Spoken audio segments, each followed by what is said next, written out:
Price the Lord. ஹalleluya. இன்று நம் ஆண்டவராகிய இயேசு கிறிஸ்து நமக்கு தருகின்ற இறைவார்த்தை மத்தேயு நற்செய்தி 11ஆம் அதிகாரம் 28வது வசனம். வருத்தப்பட்டு பாரம் சுமக்கிறவர்களே, நீங்கள் எல்லோரும் என்னிடத்தில் வாருங்கள், நான் உங்களுக்கு இளைப்பாறுதலை தருவேன். ஆமேன். ஹalleluya. Praise the lord. இந்த காணொலியை பார்த்து கொண்டிருக்கிற நீங்க வருத்தப்பட்டு என் வாழ்க்கை இப்படி போயிடுச்சு, என்னுடைய பணம் எல்லாம் இந்த மருத்துவ செலவுல அழிஞ்சு போயிடுது, எனக்கு யார் உதவி செய்வார் என்று கவலையோடு இந்த காணொலியை பார்த்து கொண்டிருக்கிறீர்களா? மனக்கலக்கத்தோடு இருக்கிறீர்களா? சகோதரர்களே, ஆண்டவர் சொல்கின்றார், மகனே மகளே, வருத்தப்பட்டு மன பாரத்தோடு நீ இருக்கிறாயா? நீ உடனடியாக என்னிடத்தில் வா, நான் உனக்கு இளைப்பாறுதலை தருவேன் என்று இயேசு கிறிஸ்து உங்களை அழைக்கிறார். சகோதர சகோதரிகளே, இதை விசுவாசிக்கிறவர்கள் ஆமேன் என்று சொல்லி நாம் தேவனை மகிமைப்படுத்துவோம். ஆமேன். ஹல்லேலூயா.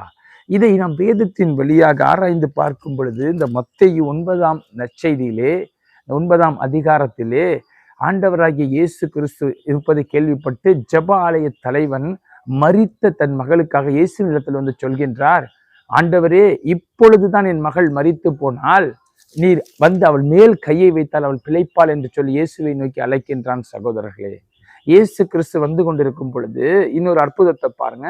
12 வருடமாக தன் ஆஸ்திகளை எல்லாம் இழந்து இந்த ஒண்ணுமே ஆகலைன்னு சொல்லி இந்த பெரும்பாடுள்ள ஒரு ஸ்திரீ வந்து என்ன பண்றா, இயேசு கிறிஸ்து வெளியே வருகிறார் என்பதை அறிந்து அவள் வந்து என்ன சொல்றா, அவருடைய வஸ்திரத்தின் ஓரத்தையாகிலும் தொட்டால் நான் சுகமாவேன் என்று சொல்லி அவருடைய வஸ்திரத்தை தொட்டால் உடனடியாக சுகத்தை பெற்றார். சகோதரர்களே, அவள் மனம் நொந்தவளாக, எல்லாம் போயிடுச்சே, இந்த வியாதிக்கு தீர்வே இல்லையாங்கிறப்ப பரம வைத்தியராகிய இயேசு கிறிஸ்து அவளுக்கு இளைப்பாறுதலை கொடுத்தார். சகோதரர்களே, அது போல மரித்த 12 வயதுள்ள மரித்த மகளையும் இயேசு கிறிஸ்து உயிரோடு எழுப்புகின்றார். சகோதரர்களே, இங்க நீங்க பார்க்கும் பொழுது 2 அற்புதத்தை அவர்கள் பெற்றுக்கொண்டார். முதலாவது, 12 வயதுள்ள அந்த மகளை ஆண்டவர் எழுப்புகின்றார். அது போல 12 வருடமாக பெரும்பாடுள்ள ஸ்திரீக்கும் விடுதலையை தருகின்றார். சகோதரர்களே, இந்த காணொலியை பார்க்கின்ற நீங்க, அவர்கள் 2 பேர் இயேசுவை நோக்கி தேடி வந்தபடியினாலே இயேசு அவர்களுக்கு இளைப்பாறுதலை தந்தார். அது போல நீங்க இன்னைக்கு இயேசுவை நோக்கி வாங்க,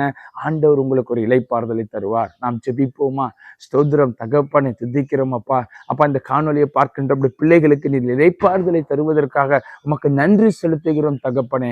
அப்பா, இயேசுவே ஆண்டவர் என்பதை அறிந்து உம்மை தேடி வந்தால் நீ இளைப்பாறுதலை தருவீர் என்பதை அவர்கள் அறிந்து இன்றே உம்மிடத்தில் வருவதற்காக உம்மை ஸ்தோத்தரிக்கிறோம் தகப்பனே.